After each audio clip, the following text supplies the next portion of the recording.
What's up, guys? Welcome to episode number 2 of Keeping It LCFC, The Commute, or Drive Time, as we may call it.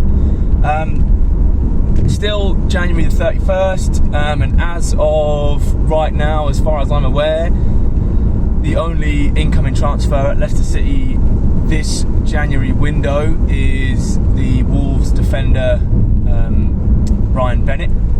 Now, when I first saw this, it came as a bit of a surprise, but I feel like genuine transfers and genuine transfer rumours and things, if you're doing your job properly, they don't come out until they're almost done. So I don't think this is a panic as such. There's been a lot of speculation regarding, in particular, Yannick Vestergaard from Southampton. Alleged bids of 18 and 25 million pounds gone in and allegedly been rejected. I'm not 100% sure whether those bids actually ever went in.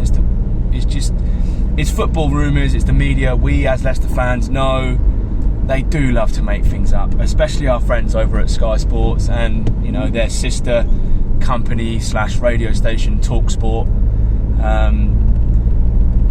If you just say our sources have said, or TalkSport sources, or Sky sources, or whatever you want sources have heard a rumour that so and so a player is allegedly on their way somewhere, you can essentially say whatever you want. You haven't got to back it up with any genuine evidence. And as we've seen over the course of probably the last 12 months, maybe, James Maddison's left every transfer window, hasn't he? Our entire squad's been up for sale. Ricardo Pereira's valued at only £30 million to allow him to leave.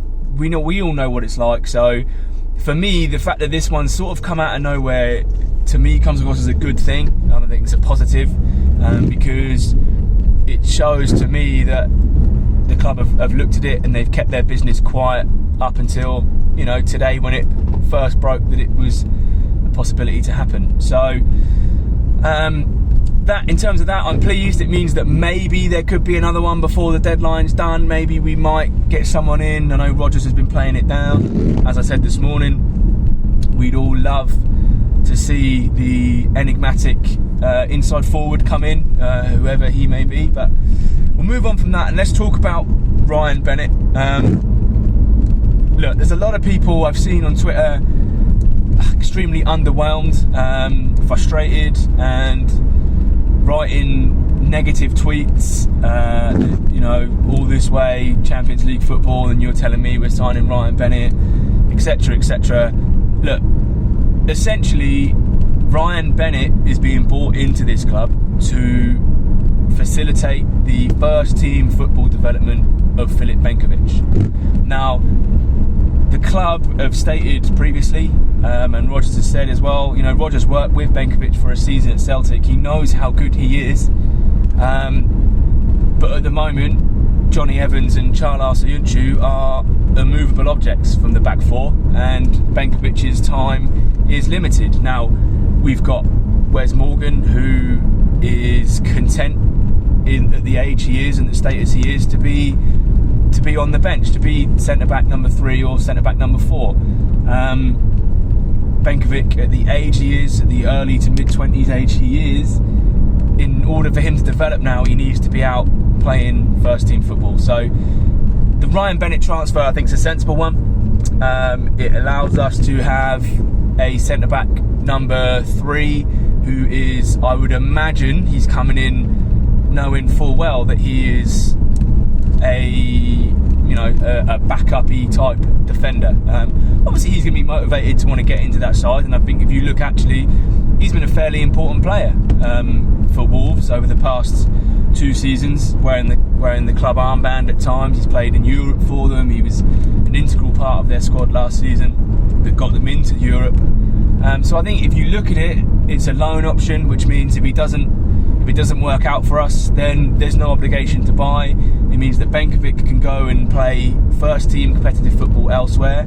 The strongest rumours I've heard about where he's going to go are Bristol City. So I think if you look at it that way, that's essentially what it is. And I've seen a few people, and I replied to a tweet earlier. I can't quite remember at the moment who it was I was tweeting, but it was a comment about why not just keep Benkovic if you're going to bring in Ryan Bennett. Now, as I said, it's all about getting Filip Benkovic guaranteed first team football. Now, we could all have him sitting around here training with the lads, and yeah, he will develop and he will get better, but everybody knows, and if you speak to players who go out on loan, they all say the same thing. The best way to learn is by playing first team football in real matches. Under 23s football is nothing for Filip Benkovic. It's not helping him, it's not going to help him. What he needs is to be playing first team football in this country, so that in the summer he can come back into the fold and potentially challenge Johnny Evans and Charles Soyuncu for a first team space, and that's a great thing for us to be looking at. I think it's a very, very astute decision, because we've got a player in Benkovic who we all know is massively highly rated. We all can't wait to see him. From what we have seen of him, we've all been happy with him, but the way that Charles Soyuncu and Johnny Evans have played this season, we're not dropping either of those, so Benkovic is waiting for an injury, and I don't think that's a sensible thing to do as a manager, to have someone just waiting around for an injury, especially when they're that young, looking to develop. So for me, very, very good piece of business from the club, I think, to get a covering defender in to be an option should we need it, but would allow someone else to go out on loan. Now, I'm hearing it's a option/obligation to buy in the summer of £5 million. Now, £5 million is an absolute drop in the ocean for any Premier League club, so that's not an issue, and the obligation only comes in should he play a certain amount of games. Now, I don't know what that number would be. I would imagine it's probably between 5 and 10, I guess, and I don't know whether it includes starts and substitute appearances or just starts, but it means that should nothing happen to either of our two frontline centre-backs, then we're under no obligation to buy him. If he comes in and he's actually does really well, then we've got the option to buy a defender who's played really well for us for £5 million. Should we qualify for Europe next season, Champions League or otherwise, it gives us an English homegrown player to have in the team, which allows us to have other spots in the side for other foreign players. So in terms of all that, I think it's a great decision by the club to look at it, to get him in, because like I say, if it works out and it turns out that actually we've got ourselves a little bit of a player here, he's 29 years old, he's no spring chicken, but he brings an experience, and he's 5 or 6 years younger than Wes Morgan. So with that said, he's got years left in him. He gives us that option. If it works out, then we've got a very, very cheap centre-back cover, who, should it come down to squad registration in the Champions League or the Europa League next season, he counts as English, so it frees up a foreign player spot. Also, don't forget that with it being Brexit Day today, that the rules regarding foreign players are going to change in the Premier League. There's obviously no decision made yet. There's no legislation in place for that, but the rules will have to change. I don't think the Premier League will want them to change, and maybe they won't, but if there is a change, then Ryan Bennett counts as an English player. It's not an issue. It's nothing we need to worry about. So I think with that being said, I think we can look at it and be fairly positive about it as a transfer move. So yeah, I think if that's all that happens today, then yeah, it still has been potentially underwhelming given how many names we've been linked with throughout the entirety of the January window. But we've managed to keep hold of all the players we want to keep hold of, and that's you can only take that into it going forwards. I've seen a few tweets from people on Twitter regarding our current squad and saying that we expect to secure top 4 with X and X and X, or this player and this player. Well, done a pretty good job so far, haven't they? So we are in third with this squad. There's nothing to say that we can't continue with that heading into the second half of the season. Obviously there's been other teams that have invested. Manchester United have spent another 50-60 million pounds. Arsenal have invested in players. Tottenham, and maybe we've tried. I have absolutely no doubt in my mind that the scouting network we have will have been looking for players, and are potentially looking at players to bring in summer. You've got to remember that the club at the moment is probably in that limbo situation where they are ahead of where they thought they might be in terms of European qualification. They've got to take that into account, and the whole planning for the next season changes. I don't think a lot of people fully understand how where you qualify in terms of your league position can change your plans for the next season. Things like merchandise stuff. If you're a Champions League club, you're going to need, essentially, I'd imagine, a shirt there's going to be more people wanting them, so you've got to start thinking about the new kits, which I can almost guarantee you are in talks with Adidas about next season's kits, about which kits we're going to have, etc., with other partners, about what we're going to have, negotiating sponsorship deals. And at the moment we're in that limbo situation where we haven't secured anything, but they would be starting to think about it. If you can remember, our worst transfer window of recent memory is the one straight after we won the Premier League.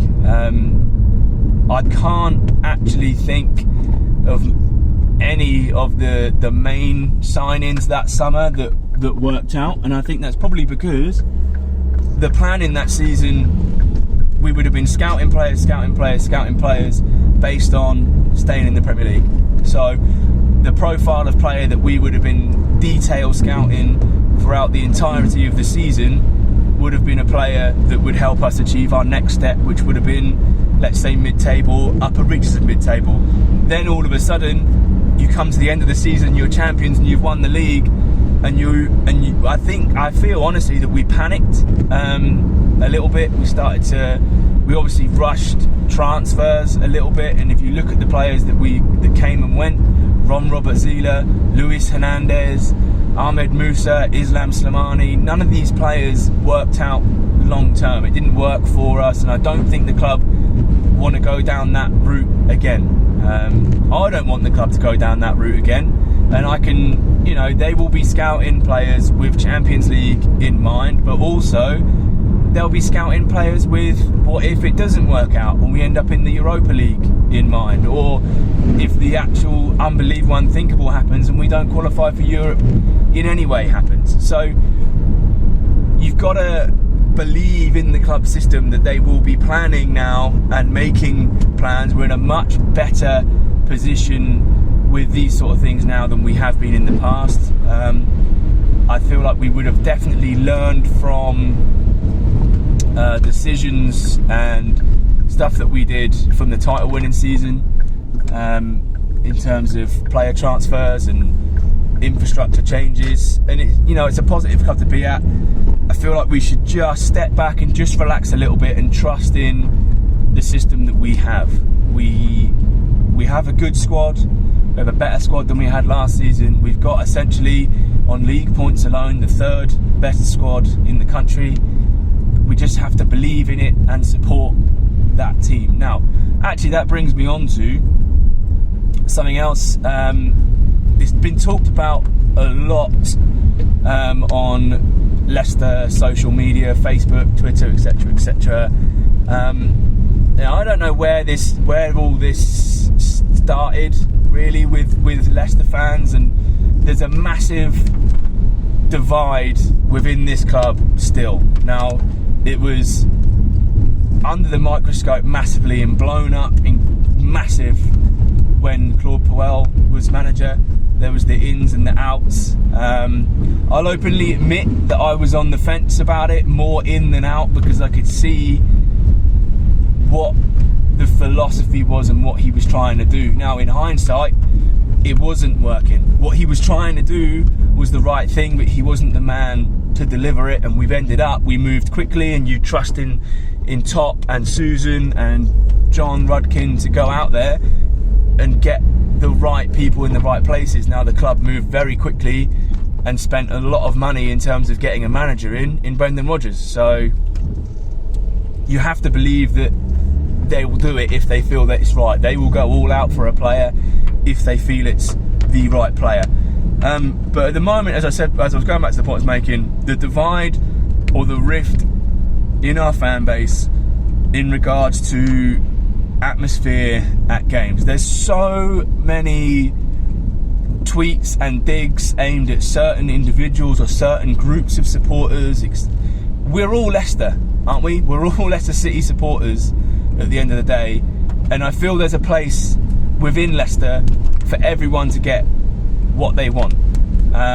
There's the Union FS, I guess, crew who want to create a Filbert Street type atmosphere, the old school, the loud, the intimidating, get the songs going for 90 minutes. And personally, that's the sort of atmosphere I would love to be involved in. My favourite experiences at Leicester, without a doubt, would have been Leeds United, League One, the Steve Howard header. The atmosphere that day was absolutely brilliant. The other one of a home atmosphere was the season we stayed up, the Greatest Escape season, where we beat Southampton 2-0, and it was so loud all game. It was an unbelievable atmosphere, such a great thing to be a part of. That was the atmosphere I loved, and I feel everybody got involved in that. It was a feel-good factor, and I think if everyone was feeling good, it wouldn't be an issue. We had clappers that season, and they made a massive difference. The clappers was such a big investment from the club, and they were a massive, massive part of us staying up that season. They give the opportunity for those who wouldn't usually get involved to get involved. And they might not be singing their hearts out, they might not be clapping and standing like everyone else, they might not be able to, they might not just be that way inclined, but it gives them the chance, and you can see them doing it, to make sound in a stadium where normally they wouldn't. Okay, so for me, the clappers stay. If you don't like them, you don't want to use it, no one's forcing you, no one's making you use it. Anyone who does use it isn't any less of a supporter than you are. It's a ridiculous argument, and I cannot get my head around why, when things are going so well for our club. The last 10 years of our club have been unbelievable. We are so lucky to be able to see it, to be able to be a part of it, to be looking at our club and being disappointed when they lose games against the top sides in the division. When I was growing up, okay, I'm a Premier League baby, I guess. I grew up. My first season I can remember is 1992. That's the first kit I owned. The first seasons I probably really remember would be the Division 1 season that culminated in the playoff final, Silence of the Rams, in which my absolute hero Steve Walsh scored a brace. That was the era I grew up in, where Leicester were up and down between the nationwide Division 1 and the Premier League. That was how it was. And the wins against Man United, the Tony Cottee 1-0 at Old Trafford, is still spoken about now in amongst my friends and family, because that was unbelievable. It never happened. Going to school, where I went to school, nobody supported Leicester. Every Monday was a nightmare going to school, because we'd usually lost. We'd usually lost the game. The other guys all supported your Man United, your Arsenals, not so much Liverpool's when I was growing up. Chelsea's sort of later on, but so yeah, I guess I'm a Premier League baby. I went through that era of, the mid-90s, the rise under Martin O'Neill and Brian Little, which took us into the Premier League and solidified us in the Premier League and into Europe. Those European nights for Leicester City, for my club to be playing a UEFA Cup game at Atletico Madrid and being absolutely robbed of a place which coincidentally in 2016-17 we were robbed again by the same team. But for us to go there when I was, growing up, that was huge. That was massive. I couldn't have dreamed of it. And I remember saying to friends of mine who were Man United fans, Arsenal fans, and they were getting beat in Europe against teams they were probably expecting to beat. And I was like, you don't know how lucky you are that your team is in the Champions League. You haven't got problems. Your team is in the Champions League. You're finishing in the top 4 in the Premier League. My team's in League One. My team's just been relegated. We've spent 3 seasons just getting slowly worse. We had La Manga twice. We had incidents off the field. The Stan Collymore fire extinguisher. The rape allegations. We had all of that to deal with. My club's name was being dragged through the mud. The players we had playing for us, they were my heroes at the time, but I look back now, they lacked quality. All the best players we had come and gone. We'd lost Muzzy Izzet, one of the last to go. We'd gone to Birmingham. My hero had been sold, just booted out the club by Peter Taylor and gone to Norwich. Our club was in a mess. We were in terminal. We were in administration, and we were saved by Gary Lineker and the consortium. Emil Heskey, he goes down as a legend for Leicester because he put in his own money to help save our club. Now, if you've been through all of that, the League One days, watching your team, knowing you have to win a game, you have to score a goal against Stoke to stay up, and you're looking and you're seeing one striker on the pitch and you're screaming that you have to get a goal and nothing's happening, nothing's changing, and you watch your team get relegated with an absolute whimper. We went down with no fight. We deserved to go down, and in hindsight it was one of the best things that happened to us. We got Nigel Pearson, but we spent a season, the first in our history, unfortunately I had to live through it, the first in our history of playing in the 3rd tier. Okay? That's where we were. I'd seen that demise. I'd seen my team go from finishing 8th in the Premier League to slowly but surely just falling to pieces on and off the field. I'm sure Sunderland fans have probably looked at their team and seen the same thing. Portsmouth saw the same thing. Leeds, to an extent, they were higher than us. They were Champions League semi-finalists. You'd seen your team just crumble and fall away and everything go wrong. All your happy memories, your heroes, you thought your club was on the up, just disappeared. And you're now looking and your team's in League One and the 3rd division of English football. That's, it was a great thing in the end for us because we needed that to happen for the phoenix to rise from the ashes, for the team to just galvanise itself, for the right people to come in the right places, to see a few younger players come in, and the old hangers-on, the deadwoods that had offered absolutely nothing for us were gone, and we were able to rebuild ourselves. And we won League One. We only spent 1 season down there. Nigel Pearson had come in. He then led us to the playoffs. We remember Cardiff 2010, Jan Komagon. Still to this day, I don't know what he's thinking. I don't know why in any game you've got to have some stones, some serious stones to attempt a Panenka penalty. And I'm sorry, I don't want to see anybody pull that out the bag again. I know Maddison did it this season. He's got stones, okay? But in a big game, in a massive game, I do not want to see it. But we've been there and we've come back and we're now.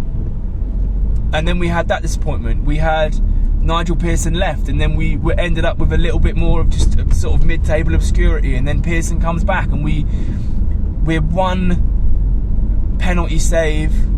We're going to Wembley. We're going to the playoff final, and I still don't know as well. As another question: why is Knockaert even taking that penalty? Why is Nugent not taking it? He took all of our penalties that season. And Nugent doesn't take it, Knockaert takes it, it gets saved. The second save is arguably better from Almunia on the follow-up. So we have that happen. The Dini goes up the other end and scores. Again, we're crestfallen, but it galvanised the squad. They were determined not to let that happen again. And the next season, we absolutely obliterated the Championship and we came up. The season after that, we had the greatest Premier League escape there's ever been. And then the season after that, we win the title. We are absolutely, as Leicester City supporters, living the dream, and we need to be more grateful for what we have as supporters and not be so petty and argumentative with each other, okay? Now, in terms of the atmosphere in the stadium, it can be a little bit quiet sometimes, but let's not pretend it hasn't been like that ever since we moved to the King Power, with probably the exception of the Great Escape season and the Premier League title win, and to an extent some of the season after. But the League One atmosphere wasn't always great. I went to a number of games that season. The stadium was half full. There wasn't a massive amount of noise, and whenever I've been to Leicester, doesn't matter where I sit, I've always been able to hear the away supporters over the home supporters. I don't think it's just us. I don't think it's a Leicester problem. I think it's an issue all over the country. Our away support is absolutely brilliant, but then you could say that for any of the Premier League clubs, I suppose. Those guys, they go and they sing their hearts out. They're outnumbered, but those are the guys, the hardcore, I guess. And I've got so much respect for guys that go home and away. But yeah, so you can always hear the away fans, and I go back to it. The only game I didn't hear the away fans once was the Great Escape season, the 2-0 against Southampton. I couldn't hear them. The atmosphere was so good. We couldn't hear them. I sung for 90 minutes. I couldn't talk.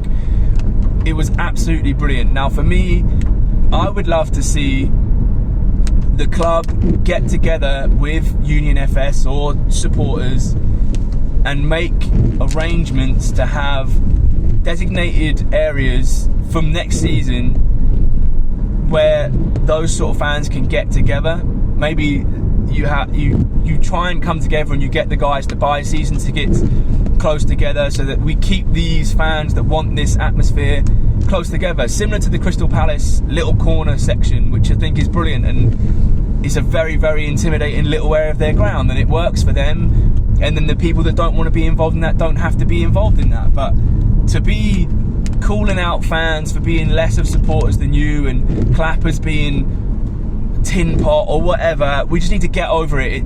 Your opinion is your opinion, but it doesn't change anything. Anybody that has a fox on their chest that is a Leicester City supporter is worth exactly the same as anyone else. Even Mad Brian, who rang up TalkSport the other day giving it large about how Brendan Rodgers should be sacked. I completely disagree with him. I think he's off his head. But he's no more of a Leicester fan than me. He's allowed his opinion. I don't agree with his opinion at all, but he's allowed it.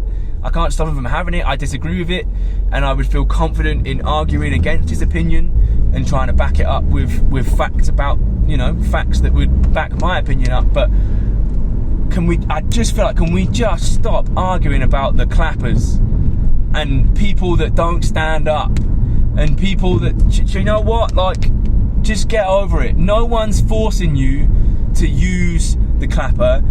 If you don't want to use it, don't use it. You do you. You do your job. You sing, you clap, you get involved with the songs. If that person doesn't want to, let that person not get involved. It's not down to you to call someone out for doing it or not doing it, okay? Another thing that really irritates me, I've noticed, is we get so much free stuff from the club, okay? So many free gifts. Now again, you don't have to like them, but if you don't like it, don't go on Twitter and at LCFC and tell them, these are rubbish, these need to go in the bin, what are we doing, that's rubbish, I don't want that. Who the hell do you think you are?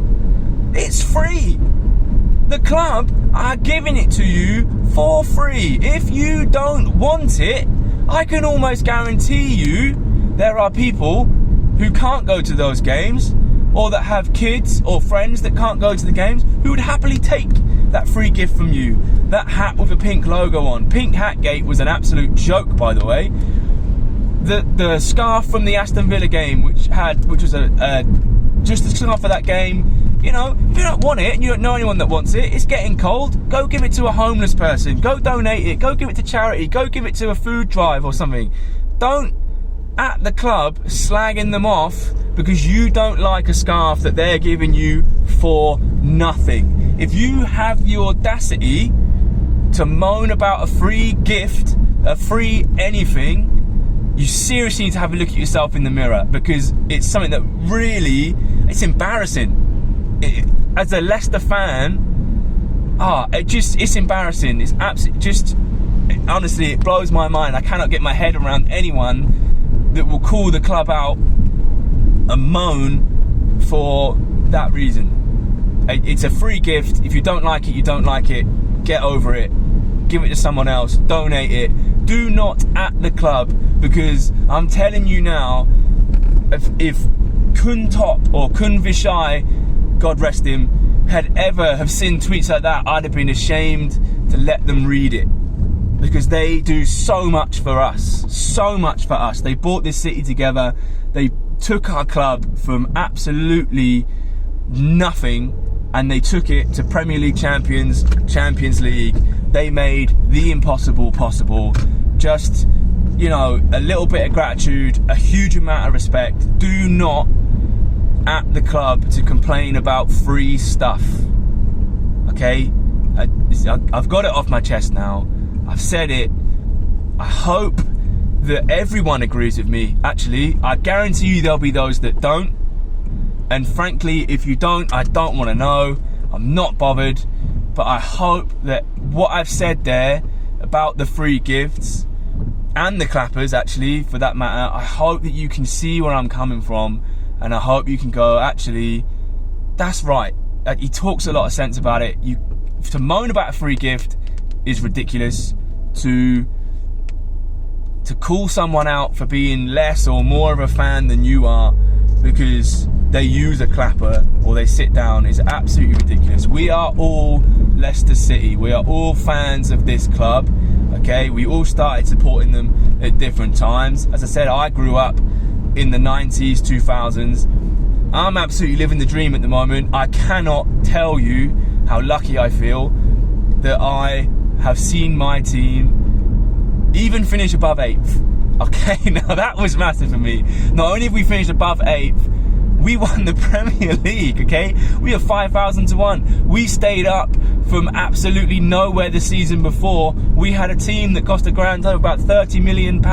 We had free transfers, journeymen, unfancied players. We had a manager who everyone laughed at, including Leicester fans. But we did it. We won the league. You are so lucky to be a Leicester City supporter right now, to be living this team, to be able to witness. We've brought in a youngster who preferred us over Man United. He chose us instead of going to Man United in the summer. He's a 22-year-old player, and we've got him. He's come to us. He said, nah, I want to come to Leicester. It was a great feeling. This is the team I want to be part of. So that's it. I'm back home. We need to just come together a little bit more as fans. Hopefully you like this video. Please leave a like or subscribe. Get in touch with me on Twitter at @ITLCFC. See you later.